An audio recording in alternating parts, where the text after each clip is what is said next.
വന്ന് പറയട്ടേന്ന്. എന്നെ പറ്റിയുള്ള വീഡിയോ എനിക്ക് ഇട്ടാലാണ് എനിക്ക് റീച്ചുള്ളൂ. എന്നെ എന്താണ് ലോഡ്ജിൽ നിന്ന് പിടിച്ചു, അവിടുന്ന് പിടിച്ചു, ഇവിടുന്ന് പിടിച്ചു. ഏത് വാപ്പാന്റെ അവിടെ നാടാ മോനെ പിടിച്ചത്? ഹായ് ഫ്രണ്ട്സ്, പുതിയൊരു വീഡിയോയിലേക്ക് എല്ലാവർക്കും സ്വാഗതം. വിശേഷങ്ങളൊക്കെ അറിഞ്ഞില്ലേ? നമ്മുടെ ഷെരീഫ് ഇന്ന് ഭയങ്കരമായിട്ടുള്ള ഒരു ആരോപണവുമായി രംഗത്ത് വന്നിട്ടുണ്ട്.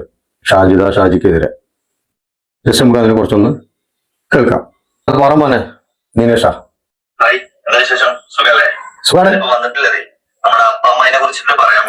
അതാണ് നമുക്ക് മനസ്സിലാക്കുന്നത്. ഇപ്പൊ തന്നെ അടുത്ത വീഡിയോസിലേക്ക് പോയിക്കോളൂ. കാരണം എനിക്കത് പറഞ്ഞേ പറ്റുള്ളൂ. ഇത് പറയണം. നിങ്ങളിപ്പോ ഞാൻ റീച്ച് കൂട്ടാൻ വേണ്ടിയിട്ടാണ് എന്ന് പറയുന്നവരും അഞ്ചെത്തി മക്കളെ പിന്നെ വഴിയാധാരാക്കാൻ വേണ്ടിയിട്ടാണ് എന്നൊക്കെ പറയുന്നവരോട് നിങ്ങൾ മാറി. നിങ്ങളോട് മാറി ഓനക്ക് പറയണോ പറയട്ടെ. അവര് കേട്ടാൽ മതി. ആരും കേൾക്കാല്ലേ. ഞാൻ സ്വയം അങ്ങോട്ട് ഞാൻ ഉണ്ടാവും. എന്നാലും ഞാനിത് പറഞ്ഞുകൊണ്ടേയിരുന്നു. ഞാൻ ഇന്ന് പറയാൻ പോകുന്ന കാര്യം കുറച്ച് ഗൗരവമുള്ള കാര്യങ്ങളാണ്. ഇതൊരിക്കലും നിങ്ങളെ ചിരിപ്പിക്കാൻ വേണ്ടിയോ രസിപ്പിക്കാൻ വേണ്ടിയോ ഇല്ല, ഒരു കഥയോ അല്ലെങ്കിൽ കാര്യങ്ങളോ അല്ല. ആയിക്കോട്ടെ. ഇത് സത്യസന്ധമായി ഞാൻ ഇത്രയും കാലം അന്വേഷിച്ചിട്ടും ഇതിന്റെ എന്തുകൊണ്ടാണ് ഇവളുടെ ഹസ്ബൻഡ് മരണപ്പെട്ടതെന്നുള്ള എന്തായാലും ഇത് വിടാതെ ഒരു മാരണമാതിരി ഓളെ പിന്തുടരുന്നതിന് സന്തോഷം. കുറെ കാര്യങ്ങൾ പുറത്തു വരാണ്ട് നമുക്കൊക്കെ അറിയാം. അവളെങ്ങനെയാണ് ജീവിക്കുന്നത്, ഒരു യൂട്യൂബിൽ നിന്ന് എന്ത് വരുമാനം കിട്ടിയാൽ എത്രയാണ് കിട്ടുക എന്നൊക്കെ നമുക്ക് അറിയുന്ന കാര്യങ്ങളാണ്. അതിനേക്കാൾ ആർഭാടമായിട്ട് അവൾ ജീവിക്കുന്നുണ്ടെങ്കിൽ അതിന്റെ സോഴ്സ് വേറെ ആവുന്നൊക്കെ എല്ലാവർക്കും അറിയാം. എന്തായാലും ഇത് വിടാതെ പിന്തുടർന്ന സ്ഥിതിക്ക് ഞനക്ക് പറയാനുള്ള എന്താ വെച്ചാൽ ആക്കെ പറയും. നമുക്ക് അതൊന്ന് കേൾക്കായിരുന്നിട്ട് എന്തായാലും ഞാൻ റെഡിയാണ്. ഞാൻ എന്തായാലും ഒരു ഇത്തിരി സ്പീഡ് കൂട്ടുണ്ട് കേട്ടോ. കാരണം എന്താ വെച്ചാല് മറ്റേ സമയം ഒരുപാടാവും. ഈ പെട്ടെന്ന് പറയണം കാര്യങ്ങള്. അവസാനം അതിലേക്ക് ഞാൻ എത്തിപ്പെട്ടു. അതും ഇവരുടെ ഈ കബീർ എന്ന് പറയുന്നവരുടെ വീട്ടുകാരുമായിട്ടുള്ള ഞാൻ നേരിട്ടിട്ടും അല്ലാണ്ടെയും എല്ലാം സംസാരിച്ചതിന്റെ എല്ലാ രേഖകളും എന്റെ കയ്യിലുണ്ട്. പക്ഷെ ഞാനിപ്പോ ഈ രേഖകളൊന്നും പുറത്തുവിടാൻ വേണ്ടിയിട്ടല്ല. ആദ്യം ഈ പറയുന്ന വിഷയങ്ങളിൽ എന്തെങ്കിലും സത്യമുണ്ടോ ഇല്ലയോ എന്നുള്ളത് നിങ്ങൾക്ക് കേട്ടിട്ട് നിങ്ങൾക്ക് എന്താ തോന്നുന്നെങ്കിൽ നിങ്ങൾക്ക് അത് കമന്റ് എഴുതാം. മാത്രമല്ല ഞാൻ ഈ പറയുന്ന വിഷയങ്ങൾ ഇന്നസെന്റ് പറഞ്ഞതാണ് അപ്പൊ ഓർമ്മ വന്നത്. എടുത്തോ പിടിച്ചോ എന്ന് പറഞ്ഞിട്ട് ഒന്നും ചെയ്യരുത്. എല്ലാ വൈരാഗ്യങ്ങളും ചതികളും വഞ്ചനകളും ഉള്ളിൽ അങ്ങനെ ഒതുക്കി വെക്കണം. എന്നിട്ട് സമയം നോക്കി അതിൽ ഓരോന്നായി എന്തെങ്കിലും ഇല്ല കഥയാണെന്നുണ്ടെങ്കിൽ ഈ സാധ്യതക്ക് എന്റെ പേരിൽ പെറ്റിഷൻ കൊടുക്കാം. അതുപോലെ തന്നെ ഈ കബീറിന്റെ വീട്ടുകാർക്ക് പറയാം, ഇല്ല ഞങ്ങൾ അങ്ങനെ പറഞ്ഞിട്ടില്ല, ഷെരീഫ് ഞങ്ങളുടെ പേരിൽ നുണ പറയുകയാണ് എന്നും പറയാം. അവരങ്ങനെ ഒരിക്കലും പറയൂല. എങ്കിലും അവരെന്നെ എന്നെ വിളിച്ചിട്ട് നീ ഇതുവരെ പറഞ്ഞ കാര്യങ്ങളെല്ലാം സത്യമാണ്, നീ പോകുന്ന പാത ശരിയാണ്, ഇതുവരെ ആരും ചെയ്യാത്ത ആരും കാണിക്കാത്ത ആരും കഴിക്കപ്പെടാത്ത കാര്യങ്ങൾക്ക് ഇറങ്ങിയത് പിന്നെ അവർക്ക് ഒരുപാട് സന്തോഷം ഉണ്ടായിരുന്നത് കബീറിന്റെ വീട്ടുകാരെ അടക്കം എന്നെ വിളിച്ച് പറഞ്ഞിട്ടില്ല. അവർ നേരത്തെ വിളിക്കാറുണ്ട്. അപ്പൊ അവർ പറഞ്ഞ കുറച്ച് കാര്യങ്ങൾ നിങ്ങൾ അറിയിക്കാൻ വേണ്ടിയിട്ട്, കാരണം നിങ്ങൾക്ക് തന്നെ കറിയുള്ളത് എന്റെ 5 മക്കള്, ഈ മക്കള് അവരെ പോറ്റാൻ വേണ്ടിയിട്ടുള്ള മറ്റേ ഒരു ഉമ്മാടെ കഷ്ടപ്പാട്, അവളെങ്ങനെയെങ്കിലും ജീവിച്ചോട്ടെ എന്നൊക്കെ പറഞ്ഞിരുന്നില്ല. അപ്പൊ പിന്നെ ഈ 5 മക്കൾ എങ്ങനെ എത്തി മാറിയെന്ന് കൂടി അറിയണല്ലോ വിഷയത്തിൽ. അവര് വീഡിയോ തുടങ്ങിയത് എന്റെ ഈ ഫസ്റ്റ് വീഡിയോ സ്റ്റാർട്ട് ചെയ്തത് മുതലേ എന്നെ വിളിക്കുന്നുണ്ട്, മെസ്സേജ് ചെയ്യുന്നതൊക്കെ ചെയ്യുന്നുണ്ട്. പക്ഷെ അവരുമായിട്ട് ഞാനൊരു നമ്പർ കൊടുക്കുക അങ്ങനെ ഷെയറിങ് അങ്ങനെയൊന്നും ഉണ്ടായിട്ടില്ല. അവസാനം ഫൈനലിലേക്ക് എത്തിയപ്പോഴാണ് ഇതൊക്കെ ഞാൻ ചെയ്യാൻ തുടങ്ങിയത്. അവരൊരു വീഡിയോയിൽ ഞങ്ങളുടെ സമ്മതത്തോടെയാണ് ഷെരീഫ് പോസ്റ്റ് ചെയ്തിട്ടുള്ളതെന്ന് അവര് പറയാൻ റെഡിയാണെന്ന് എനിക്ക് പരിപൂർണ്ണ ഉറപ്പ് അവരുടെ വോയിസ് തന്നെ എനിക്ക് തന്നിട്ടുണ്ട്. അപ്പൊ അതുകൊണ്ടാണ് ഞാൻ ഇവിടെ സൂക്ഷിച്ചു വെച്ചിട്ടുണ്ട്. അപ്പൊ എനിക്ക് പറയാനുള്ള വിഷയം എന്തിനാണ് കബീർ മരിച്ചത്, എന്താണ് അതിന്റെ യഥാർത്ഥ റീസൺ. സോഷ്യൽ മീഡിയയിൽ പലതും പറയുന്നുണ്ട്. പല ആളുകളും ഞാൻ ഉൾപ്പെടെ അവള് കാരണം മരിച്ചു എന്ന് പറയാനല്ലാതെ ഒന്നിനും ഒരു തെളിവോ എവിഡൻസോ ഇല്ല. ഒക്കെ ഇങ്ങനെ പറയാൻ മാത്രം അവള് കാരണം മരിച്ചു മാത്രം. അപ്പൊ ഇതിന്റെ അന്വേഷണത്തില് ആ വീട്ടുകാരെ എന്നോട് കുറച്ച് കാര്യങ്ങൾ പറഞ്ഞു. അത് പറഞ്ഞത് എങ്ങനെ പിന്നെ ഇവളെ ഈ ഷാജിദാനെ മണ്ണാർക്കാട് ഒരു ലോഡ്ജിൽ വെച്ചിട്ട് പിടിച്ചു. എല്ലാ കഥയോ കെട്ടുകഥയൊന്നും അല്ല, ധൈര്യമായിട്ട് ഞാൻ സോഷ്യൽ മീഡിയയിൽ വന്ന് പറയുന്നത്. ഇവ കാര്യങ്ങളൊക്കെ പറയുമ്പോൾ നല്ലവണ്ണം ശ്രദ്ധിക്കണം. ഇത് ഉള്ളതാണോ ഇല്ലാത്താണോ, ഇനി ഇവളോടുള്ള ദേഷ്യം കൊണ്ട് ഇവളെ ഭർത്താവിന്റെ വീട്ടുകാരുണ്ടാക്കി പറയുന്നതാണോ ഇല്ലെന്നൊന്നും നമുക്കറിയില്ല. ഒന്നു മോനെ ഷെരീഫെ പറയുമ്പോൾ നല്ലോണം ശ്രദ്ധിക്കണം. കാരണം ഭയങ്കരമായിട്ടുള്ള കുറ്റാരോപണമാണ് ഇതൊക്കെ. ഞാൻ തമാശ പറഞ്ഞതല്ല. എന്തായാലും ഷെരീഫിന് പറയാനുള്ള നമുക്ക് കേട്ടോക്കാം ഫുള്ളായിട്ട്. അതിന് തക്കതായ തെളിവുകളും എവിഡൻസുകളും എന്റെ ഭാഗത്തുണ്ട്. അത് ഈ കബീറിന്റെ ആളുകൾ തന്നെ എന്നോട് നേരിട്ടിട്ടും അല്ലാതെയും പറഞ്ഞ കാര്യങ്ങളുടെ തെളിവുകളും എന്റെ കയ്യിലുണ്ട്. വിഷയത്തിലേക്ക് വരാം. വിഷയം ഇതാണ്. ഇവളെ ഈ സാജിദാനെ മറ്റേ മണ്ണാർക്കാട് ലോഡ്ജിൽ വെച്ചിട്ട് വേറെ ആരുമായിട്ടും പിടിക്കപ്പെട്ടു. അങ്ങനെ പോലീസ് സ്റ്റേഷനിലെത്തി. പോലീസൊക്കെ വന്ന് കേസായിട്ടുണ്ടായിരുന്നില്ല. ഇവർക്ക് കോള് വന്നു, ഇങ്ങനെ പിടിക്കപ്പെട്ടിട്ടുണ്ട്, എന്താ ചെയ്യേണ്ടത് എന്ന് ചോദിച്ചിട്ട്. അങ്ങനെ കബീറിന്റെ വീട്ടുകാർ വിവരം അറിഞ്ഞപ്പോ ആ വിവരം കബീറിനോടോ മറ്റുള്ളവരോടോ പറഞ്ഞാൽ വിശ്വസിക്കാത്തൊരു വിവരമായിരുന്നു. കാരണം കബീർ അമിതമായിട്ട് ഇവളെ സ്നേഹിച്ചതിന്റെ പേരിൽ ഇവൾ എന്താ പറയുന്നു അതായിരുന്നു കബീറിന് മുഴുവൻ സത്യങ്ങളും. ഒരു പരിധി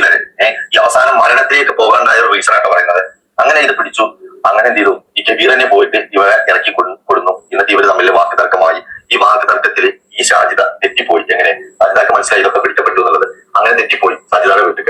സജിതാടെ വീട്ടിൽ പോയിട്ട് അവിടെ നിൽക്കുന്ന സമയത്താണ് ഇവന്റെ ഈ മരണ വാർത്ത അറിയുന്നത്. അപ്പോ ഈ തെറ്റിപ്പോയ സമയത്ത് പിന്നെ ഒരു 1.5 ദിവസം 2 ദിവസത്തിന്റെ ഒരു ഗ്യാപ്പ് കിട്ടിക്കും. ആ 2 ദിവസം ഇവർ കാല് പിടിച്ചിട്ട് അവളെ തിരികെ വിളിച്ചു. അവരെ ഇത്ര വലിയ തെറ്റിന്റെ എന്ന് അറിഞ്ഞിട്ട് പോലും തിരികെ വിളിച്ചു. അതിനിടയ്ക്ക് ഇവളുടെ തന്നെ മൂത്ത കുട്ടി പിന്നെ ഇവളുടെ അതായത് കബീറിന്റെ ആളുകളെ വിളിച്ചിട്ട് ഉമ്മ വല്ലാണ്ട് ഉപ്പാനെ ദ്രോഹിക്കുന്നുണ്ട്. ഉപ്പ അവിടെ ഇരുന്ന് കരയാണ്, ജോലിക്ക് കൂടി പോകാൻ കഴിയാതെ അവിടെ ഇരുന്ന് കരയാണ്. നിങ്ങളൊന്ന് വന്നു എന്താണ് വിഷയം എന്നുള്ളത് നിങ്ങളൊന്ന് അറിയുന്ന ആ ചെറിയ അവൾക്കുള്ള മൂത്ത മോൻ എന്ന് പറഞ്ഞാലും എത്രയുള്ള ആ മോന്റെ പ്രായം നമുക്കറിയാലോ. ഇനിയിപ്പോ ചിലപ്പോൾ അവള് വന്നിട്ട് ഒന്ന് പറഞ്ഞു കൊടുത്താന്ന് പറഞ്ഞാൽ ചിലപ്പോൾ ആ ചെക്കൻ പറയും. കാരണം എന്താ വെച്ചാൽ ഇപ്പൊ നമുക്കറിയാം നമ്മുടെ ഉമ്മമാരെ എത്ര വലിയ തെറ്റിയാലും നമുക്കത് ഉമ്മമാരെ തള്ളി പറയാൻ കഴിയൂല. അതാണ് ഉമ്മമാരോടുള്ള ഒരു നമുക്ക് തീർച്ചയായിട്ടും നമുക്ക് തോന്നുന്ന ഒരു അരിവ് സ്നേഹം എത്ര തെറ്റുണ്ടെങ്കിലും പറയില്ല. വിഷയത്തിലേക്ക് വരാം. അങ്ങനെ ഇവരെ കബീറിനെ വിളിച്ചു. എന്താണ് ഇങ്ങനെയൊക്കെ സംഭവം കേൾക്കുന്നത്? എന്നോട് ഞങ്ങൾ ആദ്യം പറഞ്ഞാൽ ഇനി നീ എന്തിനാ അവളെങ്ങനെ സഹിച്ചും പേടിച്ചും ജീവിക്കുന്നത്? നിന്റെ മക്കളെ കാര്യം ഓർത്തിട്ടാണെങ്കിലും നിനക്ക് വേറെ പെണ്ണ് കിട്ടൂലേ? നിനക്ക് ആ പെണ്ണുമായിട്ട് ജീവിച്ചാലും അങ്ങനെ നോക്കുന്ന എത്രയോ ആളുകളുണ്ട്. നീ ഇവളെങ്ങനെ സഹിക്കുന്നത് കൊണ്ടാണ് അവൾ ഓരോ ദിവസവും നിന്നെ പറ്റിച്ചുകൊണ്ട് ജീവിച്ചുകൊണ്ടിരിക്കുന്നത് എന്നുള്ളത്. അതുവരെ കബീർ ഇവളെ കുറിച്ചിട്ട് ഇവരോട് ഒന്നും തുറന്നു പറഞ്ഞിട്ടില്ല. ഒക്കെ ഉള്ളിന്റെ ഉള്ളിൽ എരിഞ്ഞു പോയാന്നല്ലാണ്ട് ആ കബീറായിട്ട് ഒന്നും പറഞ്ഞിട്ടില്ല. അങ്ങനെ ഇവര് ചോദിച്ചപ്പോൾ കബീർ കരഞ്ഞുകൊണ്ട് പറഞ്ഞത് ഞാൻ എന്താ ചെയ്യേണ്ടത്? കാരണം ഓരോ ഭാഗത്തേക്ക് വാടക വീട് എന്ന് പറഞ്ഞ് താമസം മാറും. എന്നിട്ട് ഇവൻ ഡെയിലി ഇവർക്ക് ഭക്ഷണത്തിനുള്ളതും ചെലവിനുള്ളതും ഈ കബീർ ദിവസവും ഇവർക്ക് കൊടുക്കുന്നുണ്ട്. ഇത് കൊടുത്തു കഴിഞ്ഞാൽ ഇവൾ എന്താ ചെയ്യാറിയോ? ഇവൾ ആ പൈസ എടുത്തിട്ട് ഇവളുടെ ആവശ്യങ്ങൾക്ക് ഉപയോഗിക്കും. എന്നിട്ട് ഈ 5 മക്കളെ കാണിച്ചിട്ട് ഇവളെന്ത് ചെയ്യും? കബീർ ജീവിച്ചിരിക്കെ അവരുടെ വാപ്പ വന്നിട്ട് തരാന്ന് പറഞ്ഞിട്ട്. അങ്ങനെ സുഹൃത്തുക്കളെ, കബീർ കുറെ കാര്യങ്ങൾ അങ്ങനെ പറഞ്ഞു പോകുന്നുണ്ട്. ഇതില് സത്യം എന്താ കളവെന്താന്ന് പറയണോ ഒന്നും നമുക്കറിയില്ല. അവൻ അന്വേഷിച്ച് ഇതിന്റെ വിടാതെ ഈ കുട്ടിയുടെ പിന്നാലെ പിന്തുടരുന്ന ഒരാളാണ്. കാരണം അവന്റെ കുടുംബത്തിന് അത്രയേറെ മാനഹാനി ഈ ഷാജി ഉണ്ടാക്കിയിട്ടുണ്ട്. അവന്റെ ഭാര്യനെ, അവന്റെ മക്കളെ, അവന്റെ വീട്ടുകാരെ, ഉപ്പാനെ, ഉമ്മാനെ എല്ലാവരെയും പൂരെ തെറി വിളിച്ചിട്ടാണ് അന്ന് ഷാജിദ വീട്ടിൽ നിന്ന് പോകുന്നത്. റിയാക്ഷൻ വീഡിയോ ചെയ്യുന്ന ആളുകളുടെ വീടൊക്കെ അന്വേഷിച്ച് ചെല്ലുക എന്ന് പറഞ്ഞാൽ ആർക്കെ നടക്കുന്ന കാര്യമാണോ? നമ്മൾ സമൂഹത്തിന് മുമ്പിൽ നമ്മുടെ ചാനലിലൂടെ നല്ല കാര്യങ്ങളാണ് പറയുന്നത് വെച്ചാൽ നല്ലതായിട്ട് റിയാക്ട് ചെയ്യും. മോശമായിട്ടുള്ള പ്രവൃത്തി, മോശമായിട്ടുള്ള കാര്യങ്ങൾ ചെയ്യുന്നുണ്ടെങ്കിൽ തീർച്ചയായിട്ടും റിയാക്ഷൻ ചെയ്യുന്ന ആളുകൾ അതിന്റെ അടുത്ത് ചെയ്യുള്ളൂ. ഈ ഷാജി ലൈവിൽ വന്നു കഴിഞ്ഞാൽ കുറച്ചു ദിവസങ്ങൾക്ക് മുൻപേ പൂരെ തെറിയാണ് വിളിക്കുക. നാറി നാറി നാറി നാറി ആകാണ്ട് നാറിപ്പോ. ആര്? ഷാജിദ. എന്തുണ്ടായെന്ന് വെച്ച് കഴിഞ്ഞാല് ഈ കളിച്ച ആളുകൾ പറ്റിയില്ല. എല്ലാവരും ഒരേ മാതിരിയാവില്ല. ഷാജിദ ഇപ്പൊ ഷാജിദയുടെ ഞാൻ മരണപ്പെട്ടു പോയ ആളെ കുറ്റം പറയല്ല. ഭർത്താവിന്റെ ആ ഒരു കാഴ്ചപ്പാടിൽ എല്ലാ ആണുങ്ങളെയും ഷാജിദ കണ്ടു കഴിഞ്ഞാൽ അത് ഷാജിദാക്ക് പറ്റിയ തെറ്റാണ്. ഓക്കെ, ഈ മുറിവേറ്റ സിംഹം എന്നൊക്കെ പറഞ്ഞിട്ടില്ലേ, അല്ലെങ്കിൽ മുറിവേറ്റ പാമ്പ് എന്നൊക്കെ പറഞ്ഞിട്ടില്ലേ, അതേപോലെ പിന്തുടരാതെ ആക്രമിക്കുന്ന ചില ആളുകളുണ്ട്. അതിൽ പെട്ട ഒരാൾ തന്നെയാണ് നമ്മുടെ ഷെരീഫ്. കാരണം ഷെരീഫിന് അത്രയേറെ മാനഹാനി ഉണ്ടായിട്ടുണ്ട്. അന്ന് നിങ്ങൾ എല്ലാവരും കണ്ടിട്ടുണ്ടാവും. ഷാജി ഷെരീഫിന്റെ വീട്ടിൽ വന്നിട്ട് ആ ലൈവ് ഇട്ടുകൊണ്ട് കാണിച്ചു കൂട്ടിയ ആഭാസത്തരങ്ങൾ കംപ്ലീറ്റ് നിങ്ങളൊക്കെ കണ്ടിട്ടുള്ള ആളുകളാണ്. അതുകൊണ്ട് ഞാൻ അതിവിടെ കാണിക്കുന്നില്ല. ഓക്കെ, അപ്പൊ അതിന്റെ ഒരു ദേഷ്യവും പകയും വിയോജിപ്പൊക്കെ ഷെരീഫിന് എന്തായാലും ഉണ്ടാവും. ഷെരീഫിനെ കുറ്റം പറയാൻ പറ്റൂല. അതുകൊണ്ട് തന്നെ ഷെരീഫ് ഇവരുടെ പിന്നാലെ വിടാതെ പിന്തുടരുകയാണ്. അപ്പോ ഇത് ഇവിടെ കൊണ്ടൊന്നും നിൽക്കുന്ന ഒരു കേസായിട്ട് എനിക്ക് തോന്നുന്നില്ല. കാരണം ഇന്ന് വീഡിയോ ഇട്ടതിനെതിരായിട്ട് ലൈവ് ഇട്ടിട്ട് ഷാജി വന്നിട്ടുണ്ട്. ഇനി അവർക്ക് പറയാനുള്ള എന്താന്ന് നമുക്കൊന്ന് ജസ്റ്റ് കേൾക്കാം. ഓക്കെ, ശരിക്കും എന്തൊക്കെയോ പറയുന്നുണ്ട് വീഡിയോസ്. അവൻ അവിടെ കിടന്ന് പറയട്ടെ, അവനിക്ക് എന്താണ് അവനിക്ക് മറ്റേ ഏതൊക്കെയോ കുറെ ജാസിന്റെ പിന്നാലെ കുറെ നടന്നു, വേറെമാരുടെ കുറെ പിന്നാലെ നടന്നു. അങ്ങനെ എന്നെ പറ്റിയുള്ള വീഡിയോ കണ്ടിരുന്നത് എന്റെ ലവ് വന്നത്. എന്നെ പറ്റിയുള്ള വീഡിയോ അവൻ കിട്ടാൻ ആഗ്രഹിച്ചുള്ളൂ. എന്നെ എന്താണ് ലോഡ്ജിൽ വിളിച്ചു, അവിടുന്ന് വിളിച്ചു. ഏത് വാപ്പാന്റെ അവിടെ മോനെ വിളിച്ചെങ്കിൽ ആ തെളിവ് നീ ഇങ്ങനെ കൊണ്ടുപോടാ മോനെ. അങ്ങനെ കയ്യോട് പിടിച്ച തെളിവ് നിന്റെ മണ്ണാർക്കാട് ലോഡ്ജിന്നാണല്ലോ പിടിച്ചത്. നിന്റെ മണ്ണാർക്കാട് ലോഡ്ജിന്റെ തെളിവ് നീ ഇങ്ങനെ എടുത്ത് കൊണ്ടുപോടാ മോനെ. മരിക്കുന്നതിന് മുന്നേ ഞാൻ എങ്ങനെയായിരുന്നു, എന്റെ ഭർത്താവ് എങ്ങനെയായിരുന്നു, ഞങ്ങളുടെ കൂടെ ആയിരുന്നടാ മോനെ നീ ശരീഫേ. എനിക്ക് എന്ത് തോന്നിയാസം വിളിച്ച് പറയാനുള്ള ഒരു ഇതുണ്ടല്ലോ, കയ്യിൽ വെച്ചാൽ മതി. നീ ഇളക്കി വിട്ടാണ് ഇതാക്കാണ്. ഞാൻ പാട്ട് പാടും. എന്റെ ലൈവിൽ ഞാൻ പലതും പാടുകയാണ്. ഞാൻ പാട്ട് പാടും. എന്റെ ലൈവിൽ ഞാൻ പലതും, എന്റെ സബ്സ്ക്രൈബേഴ്സിന് വേണ്ടി ഞാൻ പലതും ഉണ്ടാവും. അത് നീ കണക്കാക്കുന്നതിനാണ്. നീ എന്തിനാണ് മറ്റുള്ളവരുടെ ഇത് വാടിയിട്ട് നീ ഞാൻ വിളിച്ചു പറയും നീ ആർക്കടാ വിളിച്ചു പറയുന്നത്? കബീർക്കാ പറയുന്നത് എന്റെ കെട്ടിയാണ്, എന്റെ മക്കളുടെ ഉപ്പയാടാ. എന്റെ മക്കളുടെ ഉപ്പ. ഞങ്ങൾ 15 വർഷം ഞങ്ങൾ ജീവിച്ച് ഞങ്ങളുടെ ജീവിതം ഞങ്ങൾക്ക് എന്താണെന്ന് അറിയണം. ഏത് ലോഡ്ജിനാണ് നിന്റെ കെട്ടിയൊക്കെ പിടിച്ചത്? നീ കൊണ്ടുവാട തെളിവ് നീ കൊണ്ടുപോടാ. നിന്റെ മറ്റേ ഇവിടുത്തെ തെളിവ്, അവിടുത്തെ തെളിവ്, ഇത് പറഞ്ഞ് കുറെ ഉണ്ടല്ലോ. എന്റെ മക്കള് എന്തോടാ എന്റെ മക്കള് എന്നാ കെബീർക്കാന്റെ കുടുംബത്തിന് കൂടെ എന്തോടാ? എന്റെ മക്കൾക്ക് അറിയാം കെബീർക്കാന്റെ കുടുംബം എന്താണ്, കെബീർക്ക് എന്താണ്, ബാക്കിയുള്ളവരെന്താണ്, എന്റെ കുടുംബം എന്താണെന്നൊക്കെ എനിക്ക് നന്നായിട്ട് അറിയാം. ഞങ്ങൾ ജീവിച്ച് ഞങ്ങളുടെ ജീവിതം ഞങ്ങൾക്ക് അറിയാം നന്നായിട്ടേ. നീ കണ്ട് ചെല നല്ലടാ. നീ കണ്ട് നല്ല ഉണ്ടാക്കടാ. ഞാൻ ഈ വാക്ക് ഇവിടെ പ്രയോഗിക്കുന്നില്ല. അപ്പൊ ഇതാണ് സംഭവം. ഷെരീഫിന്റെ ആരോപണം ഷാജി നിഷേധിച്ചിട്ടുണ്ട്.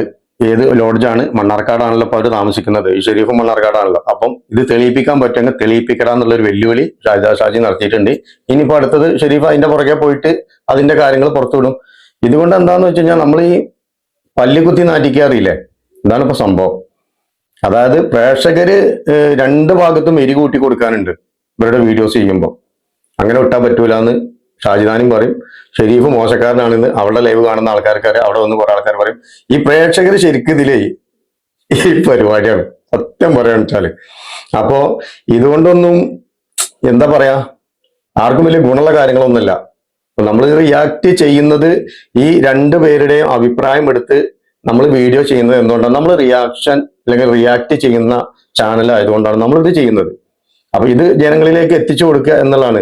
പക്ഷെ ഇതൊന്നും ഒരു അത്ര നല്ല രീതിയായിട്ട് എനിക്ക് തോന്നുന്നില്ല.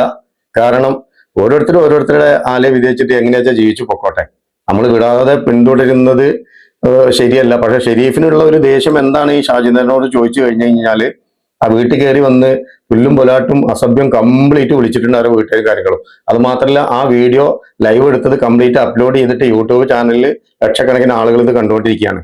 അപ്പൊ അതിന്റെ ഒരു മാനക്കേട് വേറെ ഉണ്ടാവും. എല്ലാവരും ഈ ഒരു പരിപാടിയിട്ട് നടക്കുന്ന ആളുകളാണല്ലോ ഈ ചാനലും വെച്ചിട്ട്. അപ്പൊ അതുകൊണ്ട് ഷാജി ആ വീഡിയോ ഡിലീറ്റ് ചെയ്യാൻ വെച്ചാൽ ഷെരീഫ് ചിലപ്പം ഈ വക കാര്യങ്ങളിൽ നിന്നും കുറച്ചൊക്കെ പിന്നാക്കം നിൽക്കാൻ സാധ്യത കാണുന്നുണ്ട് എന്നുള്ളതാണ് എൻ്റെ ഒരു ധാരണ. അപ്പൊ ഈ വീഡിയോ കാണുന്ന ആളുകളോട് എനിക്ക് പറയാനുള്ളത്, അങ്ങോട്ടും ഇങ്ങോട്ടും വലിയ കുഴപ്പമില്ലാത്ത തരത്തിൽ പോവുക. വെറുതെ ചളിവാരി എറിഞ്ഞിട്ട് നമ്മൾ മലന്ന് കിടന്ന് തുപ്പിയാൽ നമ്മളെ മേത്ത് തന്നെ വീഴാന്ന് പറഞ്ഞതുപോലെയാണ് ഈ കാര്യങ്ങൾ. അപ്പം നല്ല രീതിയിൽ ഇത് പര്യവസാനിക്കട്ടെ എന്ന് ആശംസിച്ചുകൊണ്ട് ഞാൻ ഈ വീഡിയോ സ്റ്റോപ്പ് ആക്കുകയാണ്. വീഡിയോസ് ആദ്യമായിട്ട് കാണുന്നവരാണെന്നുണ്ടെങ്കിൽ ലൈക്കും കമന്റും ഷെയർ ഒക്കെ ചെയ്തൊന്ന് സപ്പോർട്ട് ചെയ്യണേ. കൂടാതെ വീഡിയോ നിങ്ങൾക്ക് ഇഷ്ടമായിട്ടുണ്ടെന്നുണ്ടെങ്കിൽ നിങ്ങളുടെ വിലപ്പെട്ടുള്ള കമന്റ് മറക്കാതെ ഇതിൽ രേഖപ്പെടുത്തുക. Okay, bye bye.